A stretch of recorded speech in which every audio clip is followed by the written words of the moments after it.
Halo, salam akademia. Welcome back to my channel, Christian Dendi. Pada hari ini, kita akan sama-sama belajar berkaitan dengan strategic management atau manajemen strategik. Dan tema pelajaran kita pada hari ini akan membahas mengenai strategi in the global environment. Ya, strategi-strategi yang em, harus dilakukan atau berbagai macam model strategi yang dapat diimplementasikan oleh berbagai macam organisasi, institusi, atau perusahaan dalam lingkungan global.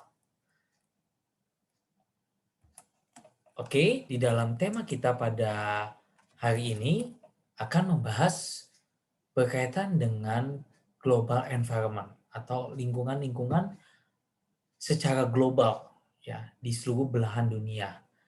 Nah, oleh karena itu, ketika kita berbicara mengenai manajemen strategik, seorang manajer harus memahami bagaimana globalisasi saat ini itu mempengaruhi lingkungan, cara atau bagaimana perusahaan itu berkompetisi.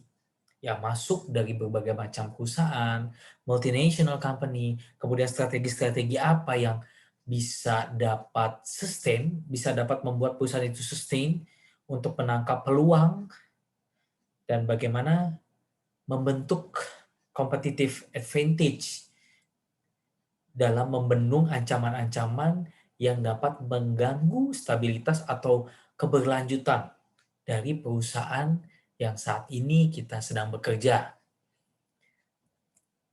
Nah, contohnya yaitu misalkan saat ini kita berbicara mengenai KFC dan McDonald. Ya, kalau kita tadi lihat di sini bagaimana perusahaan ini sudah mulai merambah atau sudah ada ya, Bapak Ibu sekalian, teman-teman sekalian, sudah mulai merambah atau sudah ada di berbagai macam belahan dunia. Tetapi KFC dan McDonald juga tidak lupa bahwasannya negara yang akan dia tuju ya itu tidak bisa serta-merta menjual atau secara dalam tanda kutip otoriter produk yang dijual itu harus sama semuanya. Itu tidak bisa. Kita ambil contoh misalkan di US dia hanya menjual misalkan ayam, hamburger, kentang, dia tidak menjual nasi. Tapi ketika kita datang ke Indonesia yang sebagian besar masyarakat Indonesia itu mengkonsumsi nasi, oleh karena itu dia menjual nasi. Ya, dia juga melakukan positioning, melakukan adanya unsur culture budaya di dalam strategi yang dia jalankan. Ya, contohnya yang lain yaitu ketika dia di India. Ya, ketika dia di India, dia tidak menjual daging sapi karena mayoritas di sana beragama Hindu di mana sapi disucikan. Dan dia menjual daging kambing di dalam produk yang dia jual, misalkan hamburger. Oke, kita lanjut. Nah, di konteks global environment itu sendiri, bahwasannya perusahaan itu tidak dibatasi oleh batas-batas negara, Bapak Ibu sekalian. Ya, karena sekarang eranya globalisasi, teknologi sudah semakin tinggi, dan sekat-sekat batas-batas itu juga sudah mulai kabur. Ya, dan itu juga bisa menciptakan peluang-peluang yang lebih besar. Oleh karena itu, menjadi suatu hal yang possible ketika suatu perusahaan dia sudah berkembang di negaranya, kemudian dia ekspansi ke luar negeri untuk mendapatkan peluang-peluang peningkatan ekonomi, kemudian tetap sustain, profit yang dia inginkan bisa bertambah lebih besar, kemudian sumber daya manusianya dari berbagai macam dunia, dia bisa mendapatkan bibit-bibit yang bagus. Kalau kita lihat di sini contoh yang saat ini yang kita hadapi, kita bisa kok belanja dengan menggunakan online. Contoh Bukalapak, Lazada, Tokopedia, Shopee, itu ketika kita pilih barang yang misalkan ada yang sesuai dengan kebutuhan kita, terkadang itu barangnya ada di luar negeri. Nah, hal-hal tersebut bisa menjadi salah satu contoh bahwasannya proses perdagangan itu sudah mulai bukan hanya di lokal, tapi sudah mulai merambah dunia, Bapak Ibu, teman-teman sekalian. Ya. Nah, kaitannya dengan manajemen strategik bahwasannya kita bisa mendapatkan profit yang lebih tinggi ketika kita sudah mulai ekspansi atau bermain di lingkup dunia atau globalisasi. Ya, expanding the market, realizing economies of scale, realizing location economies, leveraging the skills of global subsidiaries. Nah, dengan adanya globalisasi saat ini bukan hanya konsumen saja yang diuntungkan, tetapi perusahaan juga diuntungkan. Dia bisa menjual produk atau jasa itu lingkupnya, skopnya ke global. ASEAN, Europe, Australia, Asia Timur, Afrika, dan lain sebagainya. Ya, di sini kita lihat many multinational company is based on not just on the goods and service they sell, but upon the distinctive competencies that underlie their production and marketing. Contohnya yang saat ini bisa Bapak Ibu, ini hanya satu di antara banyak contoh, misalnya Unilever dengan berbagai begitu banyak produk itu sudah merambah ke berbagai belahan dunia. Ya, tadi ada contoh juga KFC, McDonald. Nah, ini contohnya example itu Unilever yang produk-produk keseharian yang biasa kita pakai. Nah, ketika suatu organisasi atau perusahaan sudah mulai merambah ke lingkupnya global, pastinya ada tekanan nih, Bapak Ibu serta teman-teman semuanya. Tekanan-tekanan yang kadang bisa mengganggu keberlangsungan usaha-usaha yang ada di lokal. Oh, masuk nih dari luar negeri, barang impor misalkan. Nah, pressure ini apa saja? Ya, pressure for cost reduction, ya, pengurangan harga. Kemudian pressure to be locally responsive. Ada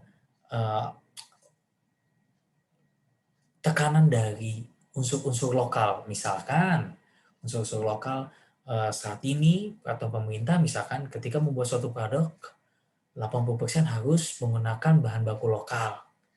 Ya. Nah, itu contohnya. This pressure place conflicting demands on a company. Nah, kita bahas dulu yang pertama, cost reduction. Industries where price is the main competitive weapon.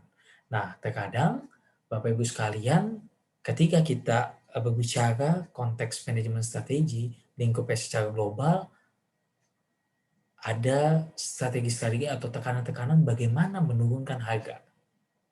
Ya,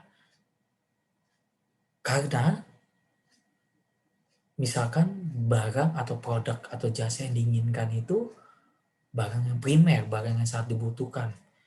Ketika masuk dengan harga yang mahal, otomatis tidak akan laku dibeli oleh konsumen. Ya, bagaimana dia berusaha menciptakan barang yang sekiranya masih bisa untung, masih bisa profit, tetapi bisa juga dinikmati oleh konsumen. Contohnya bagaimana? Dengan misalkan menciptakan barang-barang standar yang sekiranya masih bisa dinikmati oleh konsumen, tapi konsumen merasa manfaatnya. Contohnya apa, Pak? Nanti kita lihat contohnya. Ya. Kedua yaitu local responsiveness pressure. Adanya tekanan dari unsur-unsur lokal yang tadi misalkan salah satu contohnya 80% kebutuhannya atau bahan bakunya dari lokal. Kemudian yang kedua adalah berdasarkan adat istiadat atau kebiasaan yang ada di suatu negara tertentu, Bapak Ibu sekalian. Ya, contohnya misalkan bagaimana? Tadi saya sudah jelaskan, 80% misalkan ada tekanan untuk memasukkan unsur lokal di dalam membuat produk. Kemudian adanya kebiasaan atau adat istiadat yang ada atau dipunyai oleh suatu negara tertentu. Misalkan bahan baku atau bahan pokok makanan kita kebanyakan dari atau mayoritas itu beras, makan nasi. Kalau tidak makan nasi tidak kenyang. Berbeda dengan masyarakat di belahan dunia lainnya. Ya, ada yang kentang, ya, ada yang sagu dan lain sebagainya. Nah, itu adalah contoh-contohnya. Ya. Bagaimana kita melihat atau memutuskan strategi tersebut? Memilih strategi terhadap tekanan-tekanan yang ada. Ya, di sini ada 4 strategi, yaitu global standardization strategy, localization strategy, transnational strategy, dan international strategy. Kita bahas dulu yang pertama, global standardization strategy. Bagaimana dia fokus untuk meningkatkan profit dengan cara apa? Low cost strategi. Ya, strategi ini bisa atau dinikmati atau diimplementasikan ketika strong pressure for cost reduction, adanya tekanan yang kuat terhadap pengurangan harga. Nah, ini strategi ini bisa diimplementasikan ketika masyarakat butuh dengan harga yang murah. Ya, pasti masyarakat banyak yang menikmatinya. Ya, banyak peminatnya. Low pressure for local responsiveness. Ya, kurangnya tekanan dari local responsiveness. Kita lihat contohnya, AirAsia. Now everyone can fly. Dahulu, misalkan kita ketika naik pesawat hanya untuk orang-orang yang menengah ke atas. Ya, dengan harga yang mahal dibandingkan kita naik kapal laut ataupun menggunakan kendaraan pribadi yang ada di darat ataupun transportasi darat, contohnya misalkan yang lain kereta atau bis. Nah, di sini perusahaan AirAsia bagaimana dia menciptakan produk yang standar, ya, di mana dengan minimum cost dia tetap bisa untung, tetapi masyarakat bisa dapat terbang kok, tidak semahal yang maskapai-maskapai lainnya gitu. Kemudian yang kedua adalah strategi localization. Customize goods and or services to provide a good match to taste and preferences in different national markets. Ya, bagaimana dia mematchkan apa yang menjadi need and wants di negara yang dia tuju. Ya, strategi ini dapat diimplementasikan yang terbaik jika low cost pressure, ya, tekanan terhadap penurunan harga yang rendah, kemudian varied taste and preference by nation, adanya varian minat, keinginan, kebutuhan dari negara tertentu. Ya. Contohnya apa? KFC dan McD. Ya, yang tadi saya contohnya bahwasannya masyarakat kita kalau misalkan dikasih kentang ya kurang kenyang. Oleh karena itu dia membuat nasi supaya masyarakat di Indonesia bisa menikmati. Ya, supaya bisa membeli produk yang dia tawarkan. Kemudian yang ketiga yaitu transnational strategy. Bagaimana strategi tersebut dijalankan untuk achieve low cost, differentiated product across markets and to foster a flow of skills between different subsidiaries. High cost pressure, high local responsiveness pressure. Ya, bagaimana dia menciptakan produk yang terdiferensiasi, ya, yang berbeda, ya. Di setiap negaranya dia berbeda untuk atau dapat dinikmati oleh masyarakat di negara yang dituju. Tetapi dia tetap memikirkan, dia fokusnya tetap low cost dan juga lokal. Unsur-unsur lokal yang ada di negara tersebut dia manfaatkan. Contohnya apa? Ini. Misalnya Toyota Agya dan Daihatsu Ayla. Dia unsur komponen lokalnya tinggi, Bapak Ibu serta teman-teman semuanya. Ya, kalau kita lihat di sini high cost pressure dengan bagaimana membuat suatu produk yang bisa dinikmati oleh masyarakat banyak dengan harga yang tidak terlalu mahal. Ya, karena adanya tekanan membuat produk tersebut itu murah. Dan tingginya tuntutan dari lokal. Nah, kalau kita lihat di sini salah satu mobil yang murah yang dibuat oleh Toyota dan Daihatsu dengan mempunyai unsur lokal yang tinggi. Ya, mempunyai komponen-komponen lokal yang tinggi. Selanjutnya, international strategy, centralized product development but manufacture and markets globally. Bagaimana dia pengembangan produk tersebut itu sentral di negara yang pembuatnya, misalnya negara pembuatnya di Amerika.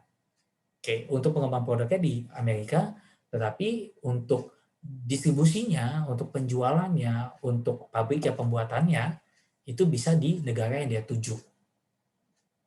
Ya.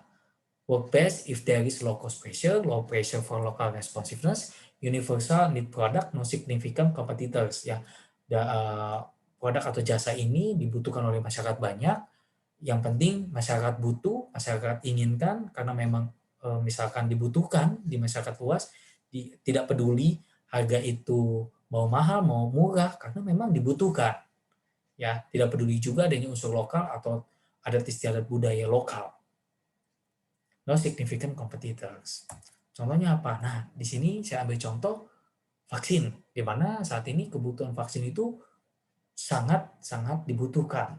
Ya, centralized development, ya, dikembangkan di negara yang dituju, tetapi manufacture kemudian penjualannya itu bisa lintas global. Kemudian dari strategi tersebut, bagaimana cara kita untuk masuk? Nah, tadi kita sudah lihat beberapa strategi ketika kita bermain di lingkup global, kemudian kita sudah putuskan strategi tersebut, kemudian bagaimana kita masuk ya? Ya, ada beberapa cara atau metode. Yang pertama ekspor, ya Bapak Ibu mungkin sudah teman-teman sekalian sudah pernah atau sering mendengar ekspor, bagaimana kita mengirim barang dari negara asal kita, misalnya negara Indonesia, kemudian dijual ke beberapa negara tetangga. Melalui apa? Bisa melalui pesawat, bisa melalui kapal laut, ya, bisa juga melalui darat. Itu adalah contoh-contohnya. Kita ekspor barang keluar dari suatu negara ke negara yang akan dituju. Kemudian ada juga contohnya licensing. Ya. Bagaimana atau suatu negara atau suatu perusahaan ketika sudah mendapat license itu dia bisa dapat memproduksi produk untuk dijual di negara tersebut. Ya. Contohnya apa? Nah, kalau kita lihat di sini Astra. Ya, memang Honda itu pabriknya ada di Jepang. Jadi sentral ya. Tetapi Astra mempunyai license untuk dia memproduksi dan menjual merek dagang Honda yang ada di Indonesia sesuai dengan ketentuan dan perundang-undangan yang berlaku. Nah, license-nya ini adalah bukti bahwa dia berhak untuk menjual produk. Jika tidak ada license berarti tidak bisa. Kemudian yang ketiga adalah franchise. Yang mungkin Bapak Ibu sama teman-teman udah sering banyak ya tahu franchise, specialized form of licensing where the franchisor sells intangible property. Ya, ini bentuk spesial dari license itu sendiri di mana franchisor ya, menjual intangible property, misalkan dari mereknya atau trademarknya dia, ya. Dan the franchisee agrees to follow the strict rules and business plans of the company.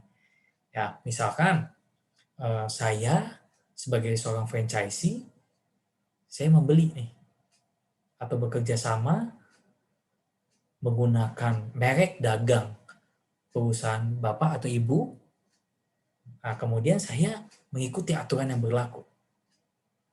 Contohnya, misalkan ini, kebab Turki, ya, macam-macam Bapak Ibu, banyak sekali.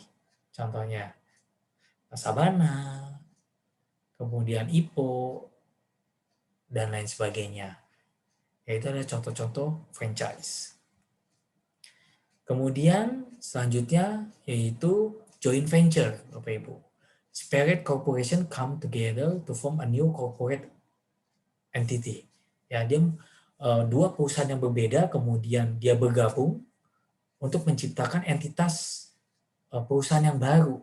Tujuannya apa? Untuk menambah profit, untuk mengenalkan atau mengembangkan produk yang lebih baik lagi teknologinya. Yang dua-duanya mempunyai kebutuhan untuk bertumbuh.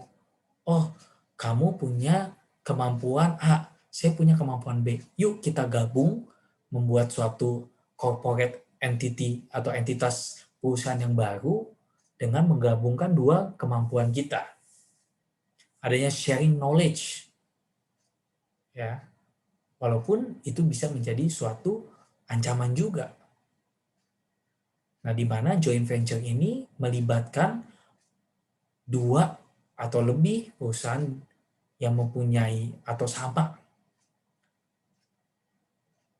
sama-sama mempunyai competitive advantage, dia bergabung menciptakan entitas yang baru, dia mengkombinasikan kemampuannya, resources, untuk benefit yang dua atau lebih perusahaan itu inginkan. Nah, contohnya adalah, misalkan ini, Mazda dan Toyota ini dikutip dari bisnis.com, dirikan joint venture di AS, Amerika Serikat, yang mulai beroperasi tahun 2021. Nah, dia mendirikan perusahaan joint venture, Mazda Toyota Manufacturing. Ya, ini contohnya, Bapak Ibu sekalian.